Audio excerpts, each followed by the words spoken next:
사도신경으로 우리의 신앙을 고백드립니다.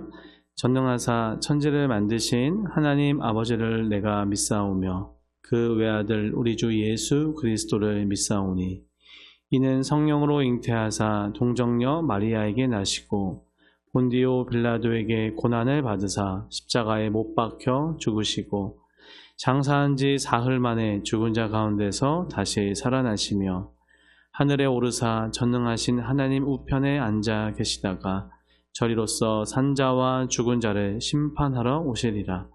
성령을 믿사오며 거룩한 공회와 성도가 서로 교통하는 것과 죄를 사하여 주시는 것과 몸이 다시 사는 것과 영원히 사는 것을 믿사옵나이다. 아멘. 찬송가 370장 찬양 드리겠습니다. 주 안에 있는 나에게 난 근심이 있으랴. 십자가 밑에 나가 내 짐을 풀었네. 주님을 찬송하면서 할렐루야 할렐루야. 내 앞길 멀고 험해도 나 주님만 따라가리. 그 두려움이 변하여 내 기도 되었고 전날의 한숨 변하여 내 노래 되었네. 주님을 찬송하면서 할렐루야 할렐루야. 내 앞길 멀고 험해도 나 주님만 따라가리. 내 주는 자비하셔서 늘 함께 계시고 내 궁핍함을 아시고 내 채워주시네. 주님을 찬송하면서 할렐루야 할렐루야. 내 앞길 멀고 험해도 나 주님만 따라가리. 내 주와 맺은 언약은 영불변하시니 그 나라 가기까지는 늘 보호하시네. 주님을 찬송하면서 할렐루야 할렐루야. 내 앞길 멀고 험해도 나 주님만 따라가리. 이 시간 함께 나눌 하나님의 말씀은 마가복음 14장 66절에서 72절 말씀입니다. 마가복음 14장 66절에서 72절 말씀입니다. 다 같이 합독하겠습니다. 베드로는 아랫뜰에 있더니 대제사장의 여종 하나가 와서 베드로가 불 쬐고 있는 것을 보고 주목하여 이르되 너도 나사렛 예수와 함께 있었도다 하거늘 베드로가 부인하여 이르되 나는 내가 말하는 것이 무엇인지 알지도 못하고 깨닫지도 못하겠노라 하며 앞뜰로 나갈새 여종이 그를 보고 곁에 서 있는 자들에게 다시 이르되 이 사람은 그 도당이다 하되 또 부인하더라. 조금 후에 곁에 서 있는 사람들이 다시 베드로에게 말하되 너도 갈릴리 사람이니 참으로 그 도당이니라. 그러나 베드로가 저주하며 맹세하되 나는 너희가 말하는 이 사람을 알지 못하노라 하니 닭이 곧 두 번째 울더라. 이에 베드로가 예수께서 자기에게 하신 말씀 곧 닭이 두 번 울기 전에 내가 세 번 나를 부인하리라 하심이 기억되어 그 일을 생각하고 울었더라. 아멘. 이 시간 함께 읽어 본문 말씀으로 회개와 회복의 은혜라는 제목으로 함께 말씀을 나누려고 합니다. 성도님들께서는 거짓말을 해보신 적이 있습니까? 있으시다면 또 언제 어떻게 어떤 상황에서 거짓말을 해보셨습니까? 대부분 우리가 거짓말을 할 경우에는 본인이 위기에 처하거나 또 난처하거나 곤란한 상황을 모면하기 위해서 그런 상황을 벗어나기 위해서 우리가 흔히 거짓말을 하는 경우가 참 많습니다. 철저하고 또 치밀하게 거짓말을 한다고 해도 진실은 늘 승리합니다. 그러기에 언젠가는 들통나기 마련이죠.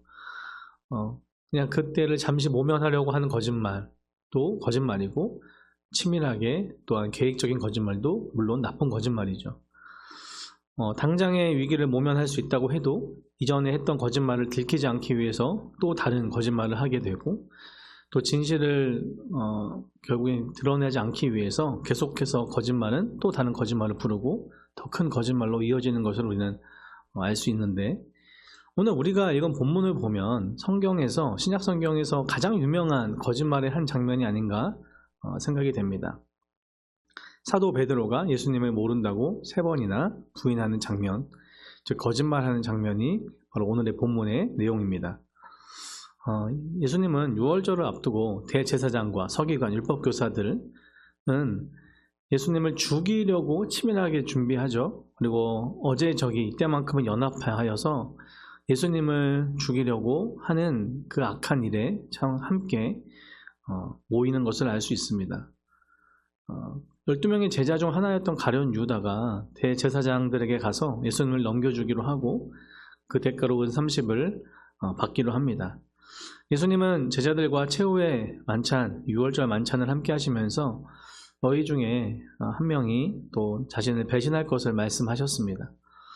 물론 그때 당시에는 다른 제자들이 예수님의 이 뜻이, 이 말씀이 무슨 뜻인지 전혀 알지 못했죠. 가룟 유다는 아마 알고 있었을 겁니다. 그리고 그 실행에 옮기게 됩니다. 떡과 포도주를 나누어 주시고 이것이 자신의 몸과 피를 상징한다고 말씀하셨고 또한 그것을 기념하라는 최후의 만찬, 성만찬을 또 말씀하십니다. 이후에 제자들과 겟세마네 동산에서 기도하러 가셨고 예수님의 예언대로 가룟 유다가 대제사장과 서기관과 장로들이 보낸 무리와 함께 예수님을 잡으려고 왔습니다. 결국 예수님께서는 공회로 끌려가셔서 유대 종교 지도자들에게 신문을 받으시고 고소를 당하시죠. 그렇게 예수님께서 신문을 받고 계셨을 때 제자들은 뭐하고 있었을까요? 겟세마네 동산에서 뿔뿔이 흩어지고 도망갔습니다. 그래도 좀 다혈질적이었던 베드로, 그나마 좀 용기가 있었을 것 같아요. 용기가 있었으니까 그래도 예수님을 또 근거리에서 따라갔던 거 아니겠습니까? 베드로는 예수님의 근거리에서나마 따라가서 그 예수님께서 체포되시고 이제는 신문을 당하셨을 때 베드로는 가까운 그 뜰에서, 대제사장의 뜰에서 그 예수님의 신문의 모습을 멀리서나마 봤을 겁니다. 마침 대제사장의 뜰에서 여종이 먼저 베드로를 알아보게 되죠. 그리고 나사렛 예수와 함께 있었다라고 말합니다. 그때 베드로는 잠시 생각하는 틈도 없이 단번에 부인하게 됩니다. 이 여자는 분명히 베드로의 신분을 파악하고 있었던 것으로 여겨집니다. 그런데 그리고 그 이후에 처음으로 끝나는 것이 아니라 또 여종이 다른 사람들에게서 이 사람은 그 도당이다, 함께 있었던 그 당이다 하면서 예수님과 베드로의 관계를 이야기할 때 그때 또한 베드로는 부인하게 됩니다. 여기서도 끝나는 것이 아니라 또 한 번 잠시 후에 또 사람들이 베드로에게 도당이라고 말했을 때 베드로는 저주하고 맹세하면서 예수님을 모른다고 부인하게 되죠. 이 장면에서 점점 더 부인하는 강도와 거짓말을 또 거짓말로 감추려고 하는 계속된 이 당황하고 있는 베드로를 우리는 알 수 있습니다. 점점 부인하는 강도가 세어지죠. 단순히 모른다가 아니라 이제는 저주하면서 맹세하면서 그 예수님을 부인하고 있는 거죠. 매번 부인할 때마다 베드로는 점점 예수님과 멀어져만 갔습니다. 그런데 세 번째로 예수님을 부인했을 때 정말 어떻게 이렇게 타이밍도 절묘한지 그 즉시 닭이 울게 됩니다. 72절에 우리가 다시 한번 말씀 보면 닭이 곧 두 번째 울더라. 이에 베드로가 예수께서 자기에게 하신 말씀 곧 닭이 두 번 울기 전에 내가 세 번 나를 부인하리라 하심이 기억되어 그 일을 생각하고 울었더라 라고 말씀합니다. 이 닭은 매일 울었을 겁니다. 새벽을 깨우며 새벽을 알리는 닭의 울음소리가 이때만 들리진 않았을 겁니다. 그런데 베드로는 이 닭의 울음을 통하여서 예수님께서 예언하신 그 말씀 그대로 불과 몇 시간 전에 예수님은 베드로에게 말씀하셨죠. 닭이 울기 전에 내가 세 번 나를 부인할 것이다 예언하셨고 베드로는 호언장담하면서 그럴 일이 없을 거라 말했습니다. 그렇지만 얼마 지나지 않아서 하나님의 그 예언의 말씀, 예수 그리스도의 예언의 말씀은 그대로 이루어지고 베드로는 그때를 다시 한번 상기시키며 회개의 자리로 나아갑니다. 베드로는 자신의 이 거짓말, 어떻게 보면 예수님을 부인했던 자신의 모습을 보면서 깨닫고 닭이 울자 심히 통곡합니다. 자신의 연약함과 예수님에 대한 그 향한 사랑, 그렇지만 그 사랑을 다른 모든 사람 앞에서 배신했었던 부인했었던 그 자신의 믿음 없음과 연약함을 놓고 회개하면서 통곡하는 모습을 우리는 알 수 있습니다. 그래도 감사하죠. 왜요? 베드로는 예수님의 그 말씀이 기억났고 깨닫게 되고 바로 회개의 자리로 나아갔던 겁니다. 다행스럽게도 이 이야기는 여기서 끝나지 않죠. 베드로가 흘린 눈물은 참된 슬픔과 회개의 눈물이었습니다.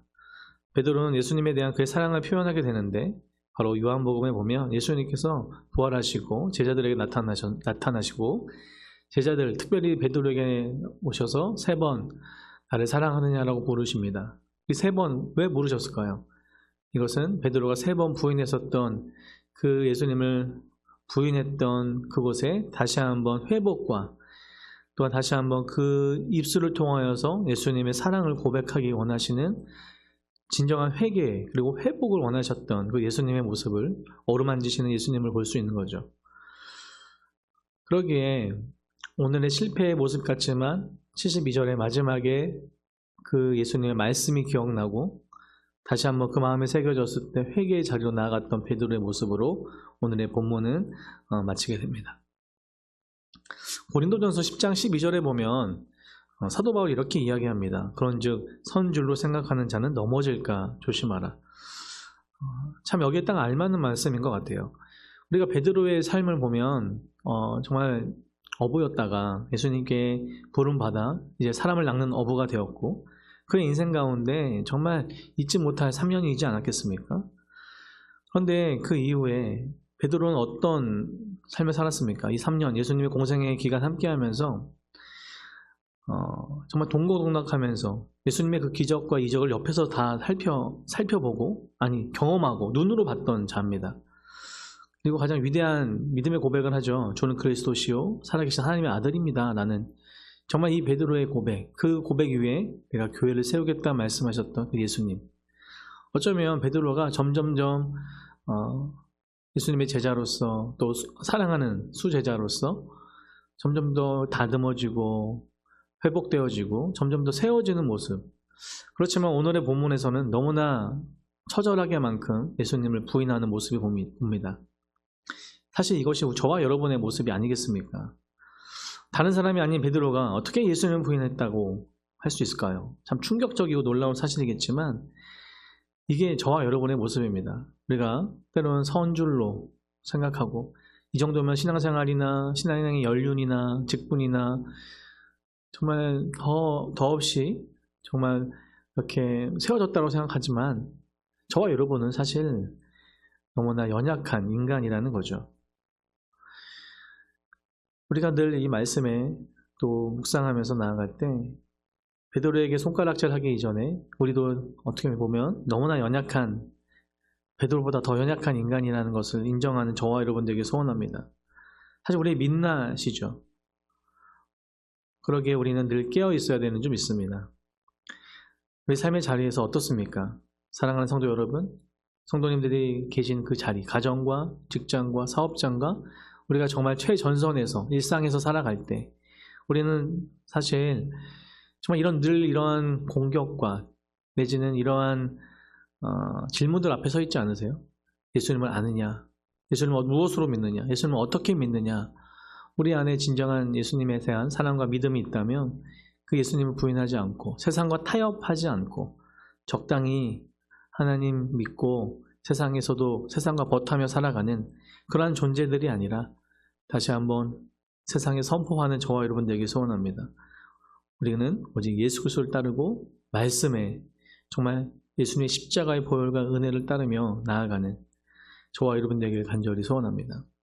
그리고 그 예수님의 마음이 늘 우리에게 회복을 주시고 회개하여 돌아오는 그들의 마음을, 그들을 바라보시고 기다리고 계시는 그 예수님을 우리가 다음 주부터 시작되는 고난주간과 그 부활주일을 맞으면서 십자가의 은혜를 특별히 묵상하고 우리가 얼마나 큰 죄인이고 연약한 죄인이지만 그럼 우리에게 찾아오셔서 은혜를 주시고 매일의 삶 가운데 우리가 동행하여 주시는 그 하나님을 또한 믿고 묵상하며 삶의 자리에서 세상과 타협하지 않고 넉넉히 이기며 나아가는 성령님과 동행하며 나아가는 저와 여러분들에게 간절히 소원합니다.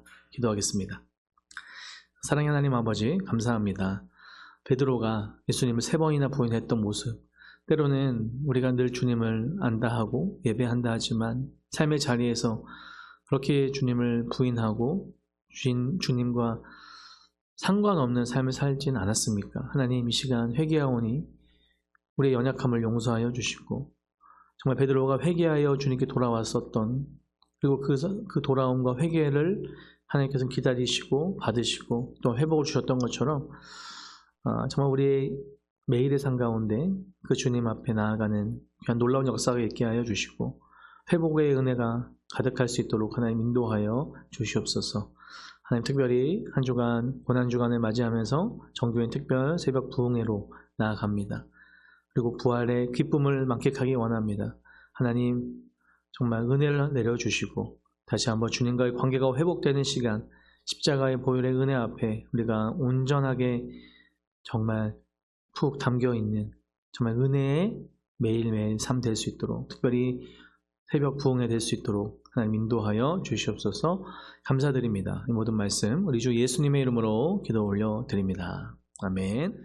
하늘에 계신 우리 아버지여, 이름이 거룩히 여김을 받으시오며 나라의 임하옵시며 뜻이 하늘에서 이룬 것 같이 땅에서도 이루어지이다.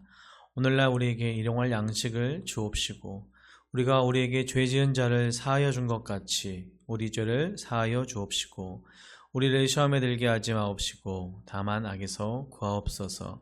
대개의 나라와 권세와 영광이 아버지께 영원히 있사옵나이다. 아멘.